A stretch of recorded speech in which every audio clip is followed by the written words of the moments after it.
I'm Kimberly here with Vanessa Rousso. We just finished day 2 of the WPT boot camp, and I heard you over there. I think your table was learning an awful lot. Share with our viewers something, a couple things that you taught them, because not everyone can be here.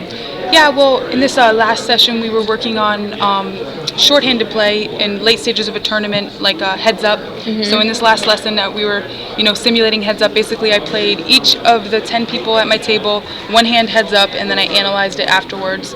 And that's cool. One of the major lessons I taught them in this section was that the importance of position when you're heads up. Like when you're playing just against one opponent, the odds are most of the time they don't have a pair. And since they don't have a pair, they just have 2 random cards. And those 2 cards will miss the flop 70% of the time. So position is of huge value because you have the advantage of seeing your opponent act first, and based on their actions, you can tell whether or not this is one of the 30% of the time where they hit it or one of the 70% of the time where they miss it.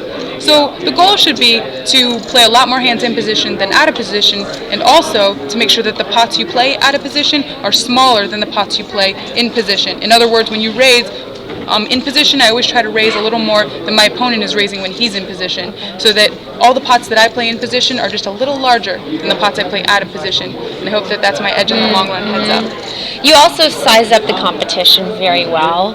How do you do it? I mean, it sounds like you can get reads on people before even being dealt a hand.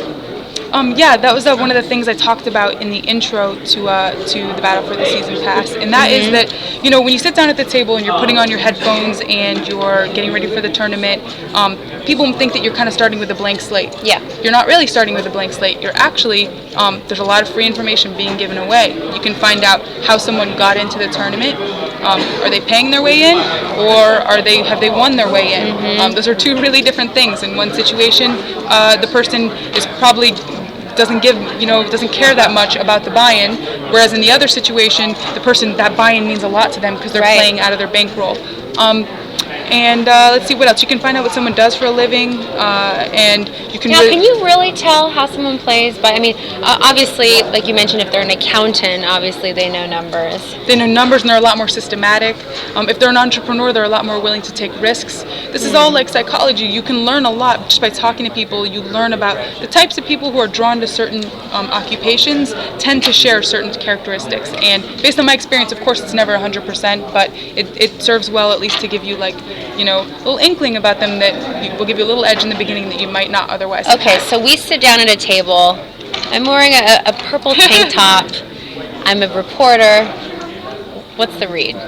Well, I would probably, if I saw you, wearing any kind of a poker gear, I would read initially that you're familiar with the poker industry. Okay. And I'd probably ask you, I'd say, so what's that WPT logo you're wearing? And then since you'd probably say, well, I'm a reporter for, WPT, and I'd say, well, then in my head I'd be thinking, she's probably familiar with poker terminology, and maybe she's attended a boot camp. She's probably likely to be a little more systematic. Also, you're a woman, and I've benefited from this stereotype, actually. Oh, but me too.